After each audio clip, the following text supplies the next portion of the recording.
Hey guys, Eclair of Despair here again with the Stanley Parable. Today I want to show you what I consider to be the true ending of the game. I get that people may disagree with me on this one, but I really think that this ending has the most interesting closure and the most interesting development. So, let's get started! I'm really excited for this. This is also probably going to be my last Stanley Parable video for a little while. I don't actually want to go through all 18 endings, unless... I mean, is that something you guys want? If so, let me know. But otherwise, I'm going to call it after this video. I've shown you the ending that scared me, the ending that I thought was the funniest with the glitching, with the window, the ending that I liked the most, the suicide ending. And then here is the real ending, and if we have time after this one, I'll just pick another ending at random. This is the story of a... So let's get started. First, out we go! All of his co-workers were gone. What could it mean? Stanley decided to go to the meeting room. Perhaps he had simply missed a memo. You got it, boss. Except not really, because I'm going to disobey him again. When Stanley came to a set of two open... This was not the correct way to the meeting room. Not. And Stanley knew it perfectly Yes, well. I did. Perhaps he wanted to stop by the employee lounge first, just to admire it. No, I did not.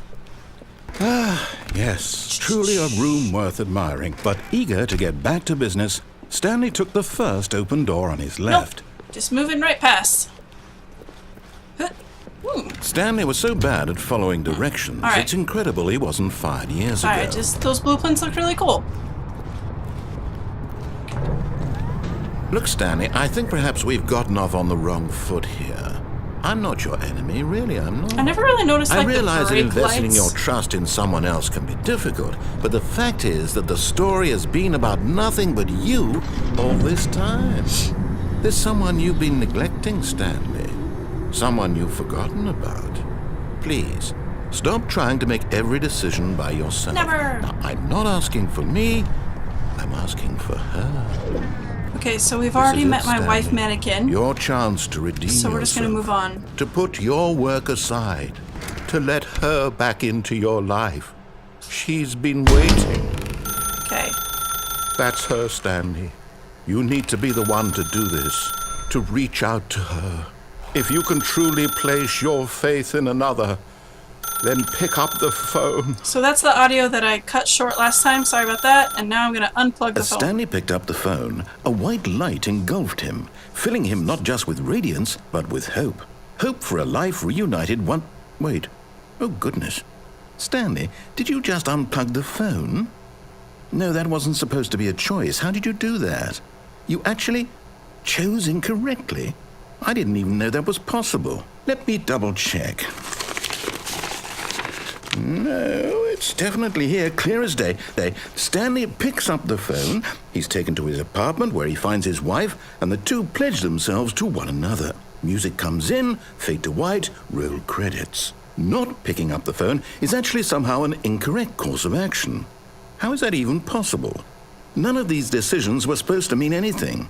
I don't understand. How on earth are you making meaningful choices? What did you... Wait a second. Did I just see... No, that's not possible. I can't believe it. How had I not noticed it sooner? You're not Stanley. You're a real person. I can't believe I was so mistaken. This is why you've been able to make correct and incorrect choices. And to think I've been letting you run around in this game for so long. If you'd made any more wrong choices, you might have negated it entirely. It's as though you completely ignored even the most basic safety protocol for real-world decision-making. Or did you not grasp the severity of the situation? Well, I won't have that kind of risk on my watch. I'm going to stop the game for a moment so we can educate you properly on safe decision-making in the real world. Please observe this helpful instructional video. You got it, boss. Choice. It's the best part of being a real person. But if used incorrectly, can also be the most dangerous. For example, in this scenario, a hypothetical real person named Stephen has a choice. He could spend years helping improve the quality of life for citizens of impoverished third world nations.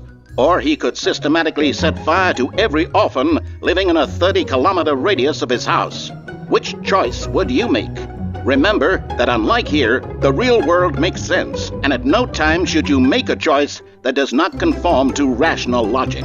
If you find yourself speaking with a person who does not make sense, in all likelihood, that person is not real. Allow the person to finish their thought, then provide an excuse why you cannot continue talking. Turn to a partner and practice saying, "My goodness, is it 4:30? I'm supposed to be having a back, sack, and crack."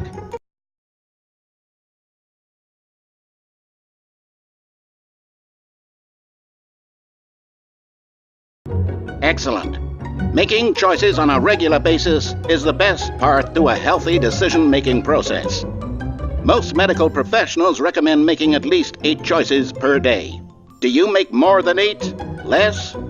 And finally, if you begin to wonder if your choices are actually meaningful and whether you'll ever make a significant contribution to the world, just remember that in the vast infiniteness of space, your thoughts and problems are materially insignificant, and the feeling should subside. At this time, your instructor will guide you in an exercise to test and reinforce the material covered in this video.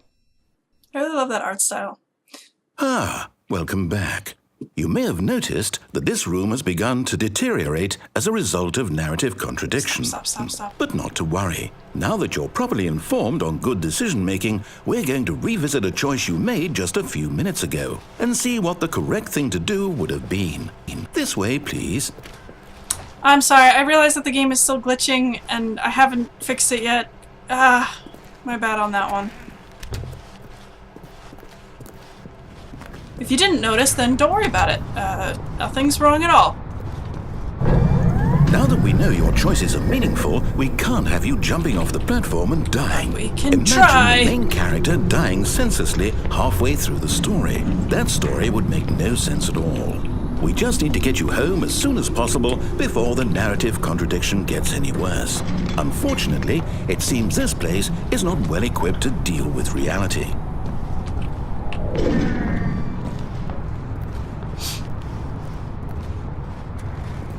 I like this. Just everything opening back up, going through a reset. Can't move on with the story, just gotta go all the way back. Almost there. You'll take the door on the left, back to the correct ending, the story will have resolution once again, and you'll be home free in the real world. You got it, Mr. Narrator. We'll do what we can. Now remember, all you need to do is behave exactly as Stanley would. That means choosing responsibly and always putting the story first. I'm quite sure you'll be up to the task. Just follow my lead and you'll be fine. All right. When Stanley came to a set of 2 open doors, he entered the door on his left.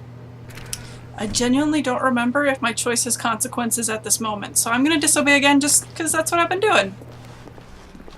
No! Why did you do that? Quickly, hurry back in the other direction. Perhaps we're not too late. You got it! Let's hurry back in the other direction. Maybe we're not too late. Oh. I guess I have no choice. Okay. So what does this do? Does this just... This isn't gonna progress the story, though. Oh, right. Oh, it's ruined. I can't believe, after everything we talked about, that my story, you've destroyed my work. Why? For what? What did you get out of that? What did you think was so special about seeing the game undone, left here like so much garbage? It's worthless now. And what am I supposed to do? Even if there were a way to continue, would it be worth it? To know that my story is now incorrect? How can I go back to that? I can't erase that knowledge. I'll have to live with it forever, reliving its impossibility forever. I couldn't live that way. Is it better to shut the game down entirely? To willingly destroy all of my work? I don't know. What's the answer? What do I do? What do I do? What do I... No, I have to. I have to shut the game down. I have to. I have to.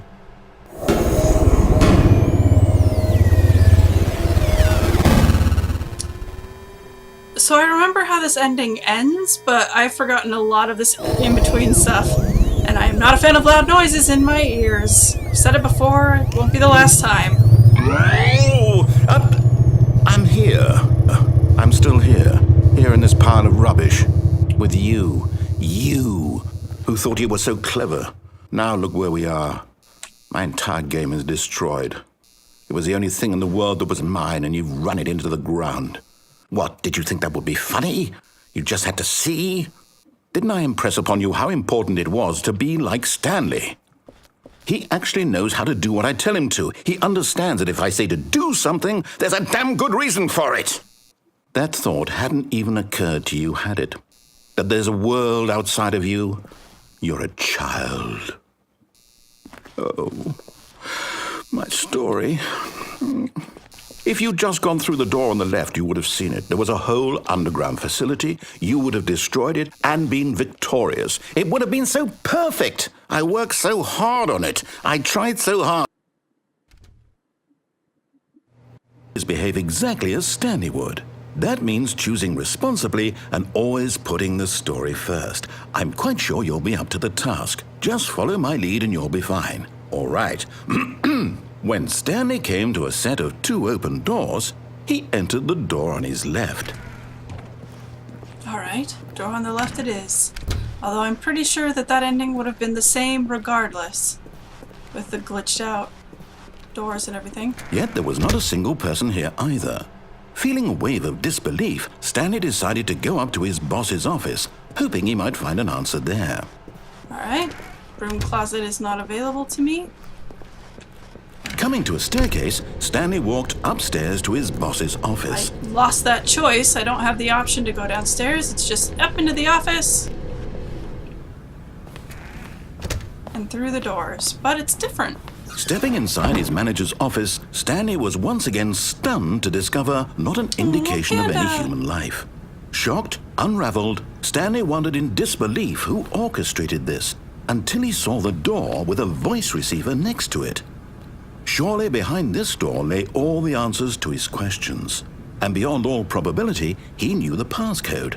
He had seen it on his boss's computer just last week. Nightshark 115. Was this the code to open the door? Would it still work? There was only one way to find out. Stanley had been trained never to speak up, but now he would draw from within himself the courage to face the unknown. He drew a sharp breath and then spoke the code. This plaque says, I am the most expensive boss. And also, Nightshark 115! Go! Can't do it. Stanley spoke the code. Nightshark 115. He spoke it into the receiver, right there on the wall. Mr. Narrator, we have a problem. I apparently can't talk in your game. What are we gonna do about it? I'm sorry, is there a problem? You didn't mishear me, did you? Please speak the code into the receiver. Otherwise we can't get on with the story. This is a crucial step. No can do. I did my best, but... Okay, fine, you're not gonna do it. But you know what? It's pretty humiliating to bring you this far, only for you to suddenly decide you have better things to do. I asked you for this one single thing, for your respect. The kind of respect Stanley shows for his choices. He knows what it means to take a story seriously. Does he? If you didn't want to see what I had to show you, then why did you come here? You had a choice, you know. You could have gone through the door on the right. You could have done whatever the hell you wanted over there. Why did you come this way? Speak. Say something to me. Explain yourself, you coward. Door on the right was broken. When Stanley came to a set of 2 open doors, he entered the door on his left. Stanley? Hello? Are you...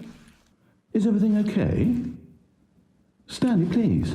I need you to make a choice. I need you to walk through the door. Are you listening to me? Can you hear me? Is everything all right? Stanley, this is important. The story needs you. It needs you to make a decision. It cannot exist without you. Do you understand me? Whatever choice you make is just fine. They're both correct. You cannot be wrong here. We can work together. I'll accept whatever you do. I simply need you to take that step forward, please. Choose. Do something. Anything. This is more important than you can ever know. I need this. The story needs it. So, you hear me? Are you there? Are you listening to this? Stanley, are you there? Okay. It's okay, I can wait. You need time to decide. Time to make sure your choice is correct. That is the best choice. That's all right. I'll wait for you to decide what's the right thing to do. Take as much time as you need. Oh my gosh. So I guess Kevin Briding is the voice of the narrator, and I love his acting in this scene. I feel so bad for the narrator. But so that is the ending. It says the end. Thank you for playing the Stanley Parable. And just because of, you know, it runs the credits, and also because of what they were talking about, I really do consider that to be the true ending of this game.